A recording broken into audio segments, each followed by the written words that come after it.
Greetings from Faison, North Carolina, the suburbs of Mount Olive, the home of the Pickle Festival that's going on this weekend. Welcome to this edition of In the Loop Weekend Ag Talk, brought to you by Alphen Insurance Agency, the home of Policy Plus. Man, it's been a rough week for commodities. Let's jump over and look at the markets and see how things finished up on Friday afternoon. May corn finished the week at 6.36 even, and December corn was down to 5.27 and 3/4. When we look at May wheat, it was down to 6.19 and 3/4, and July wheat finished out the week at 6.33 and 3/4. May cotton finished out at 79.03, and December cotton was able to finish the week above 80 cent at 81.10.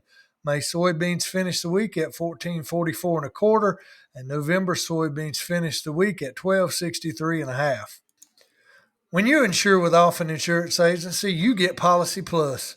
We do more than just sell you crop insurance.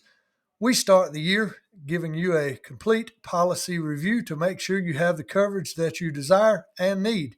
Then we help you get all your acres together and make sure everything is correct and accurate and help you get that reported to FSA. We safely save and back up your data on a secure cloud network, as well as keeping copies on site.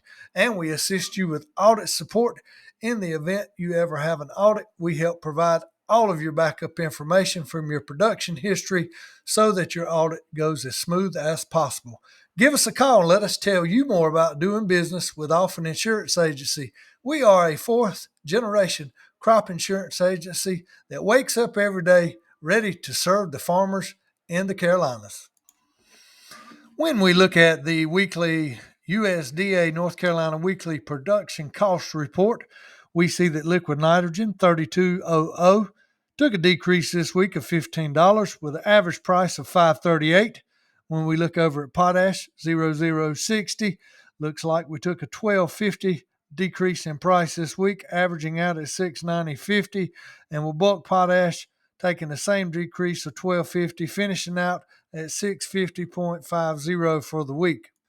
Crops looking good in the Duplin County area for the most part. We've had some rain this week and a little cooler weather earlier in the week, but looks like most of the corn is in the ground. I'd say we're probably over 80% in our area here, with a lot of soybeans going in the ground. Most of the tobacco has been set out, and folks are starting to get some sweet potatoes put in the ground.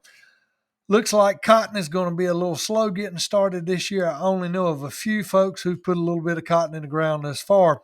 When we look at the crop progress and condition report for North Carolina, overall, it looks like 57% of corn is planted with 29% emerged. Soybeans looks like we've only got 5% planted statewide. Cotton only 3% planted statewide, and peanuts are only showing 1% planted statewide. The University of Mount Olive School of Agriculture and Biological Sciences recently celebrated its 20th anniversary with a banquet and award ceremony. During the event, agriculture students shared information on curriculum advancement, instructional development, internships, student organizations, and community service projects. They also discussed future opportunities and projections. Over 300 people attended the event held in Carnegie Arena. And if the weather will hold out and cooperate with us, don't forget, next Saturday over in the Herring community of Sampson County is going to be a plow day right next to Herring Volunteer Fire Department. This will be a fundraiser event, so hoping that many can come out and join in the fun and reminisce on some of the old times and watch some of the old equipment run while raising some money for a good cause. Hopefully we'll have a little more information on this plow day next Friday evening. As I said earlier, the futures have had a rough week. Corn and wheat futures posted fresh lows this week. Nearby July corn contract traded at its lowest level since July of last year. The December 2023 corn contract posted its lowest trade since January 2022. The July 23 SRW wheat contract posted its lowest trade since July of 21. Spring wheat futures also posted fresh lows this week. Hopefully we can get things turned around here in the next couple of weeks. All the excitement from Chinese corn purchase commitments over the last few weeks was kind of snuffed out this week.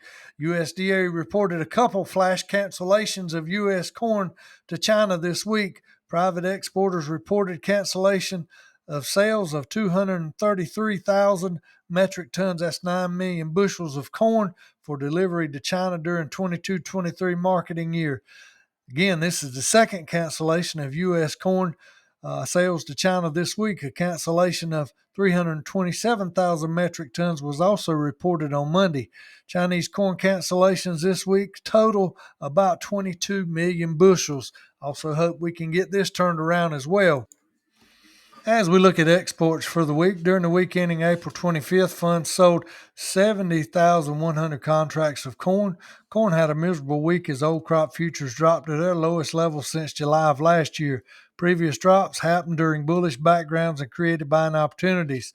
Things are changing as supplies are expanding, and Chinese cancellations have been very painful. New crop moved lower through key support at 550 and is now targeting $5. When we look at wheat during the week ending April 25th, funds sold 10,941 contracts. Chicago wheat also sank this week as prices dropped to the lowest level since July 21. Despite all the domestic issues, world remains well supplied. Until some concern materially develop about this, the struggle will continue. Cotton during the week ending April 25th, funds sold 9,941 contracts. Old crop cotton saw up and down trade, while day-to-day price swings did pick up. The fiber finished little change for the week. New crop generally traded in line with the old crop. When we look at soybeans during the week ending April 25th, funds sold 52,373 contracts. Soybeans saw the biggest decline in a month as a combination of wheat, corn, and wheat met up with ample supplies of Brazilian soybeans. Planting is moving along well. New crop also moved lower as prices continued to drop below $13, and major support now sits at $12. When we look at the feeder cattle market, during the weekend in April 25th, funds brought 1,104 contracts. August feeder cattle moved higher for the fifth straight week as tight supplies and steady to firm fed market is keeping the bulls fed here. When we look in world ag news, we'll start with our friends down south in Argentina.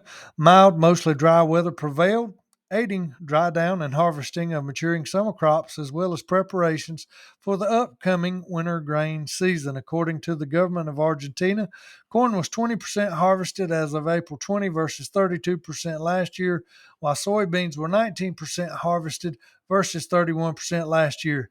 Cotton was 16% harvested, and that is equal to last year's pace. When we look in Brazil, rainfall tapered off in key corn and cotton production areas of central and northeastern Brazil. Typical for this time of year as seasonal dryness approaches. Further south, generally dry conditions favored maturing summer crops in Rio Grande do Sul, but other key production areas recorded moderate to heavy rain.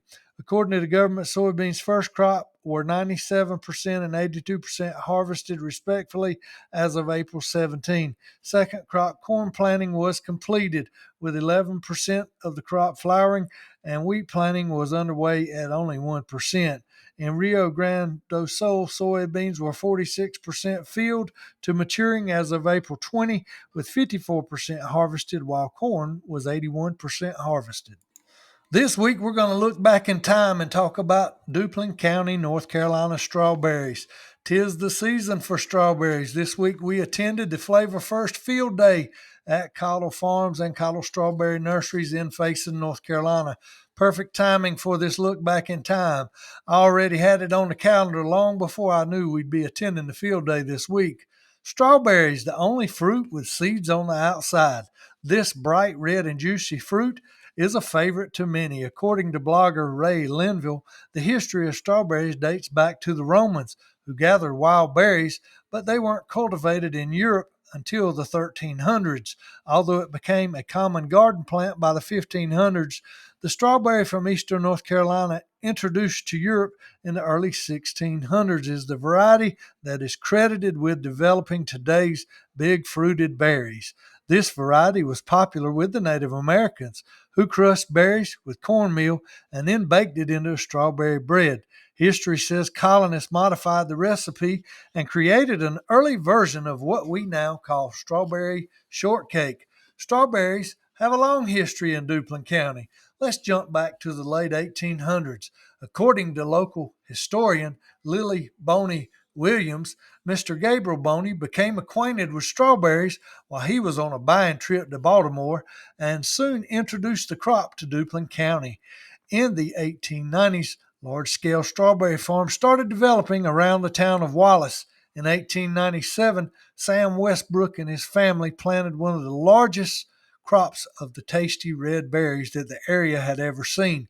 This big crop represented the beginning of a thriving industry that would last until the 1950s. Strawberries continued to grow in the region in towns that were located around the railroads. Railroads were vital to the berry industry because they were needed to get the berries to the populated northern markets. Railroads were king of the berry industry from 1900 through the 1950s. Railroad expansion in the early years helped small towns in eastern North Carolina thrive.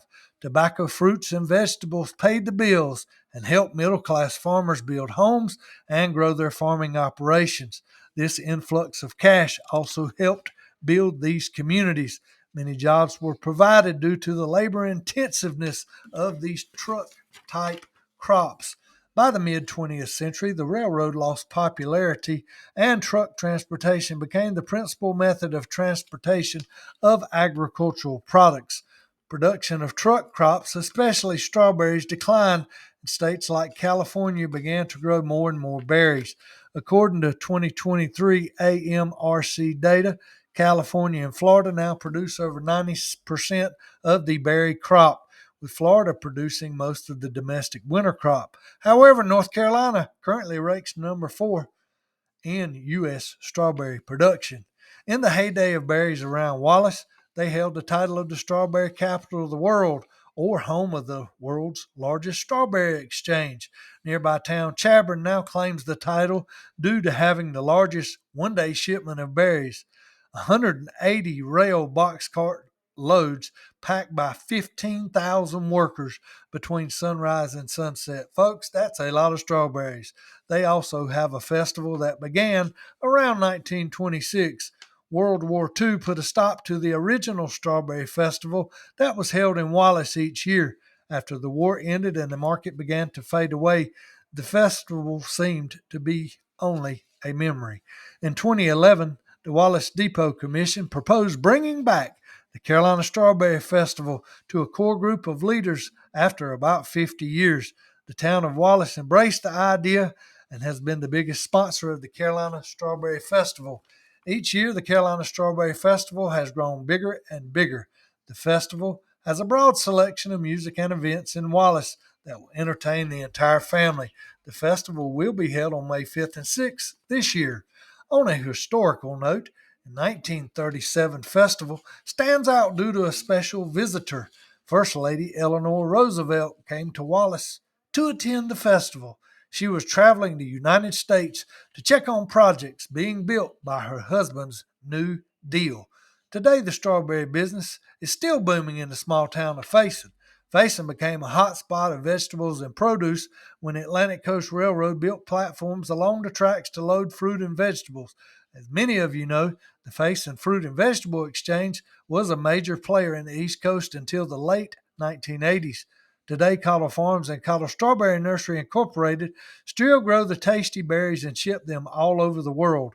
Ronnie and his son Chase represent the fourth and fifth generations of Cottles to grow the beautiful, tasty red strawberries. They were awarded the prestigious North Carolina Ag Exporter of the Year award in 2022 by NCDA Commissioner Mr. Steve Troxler.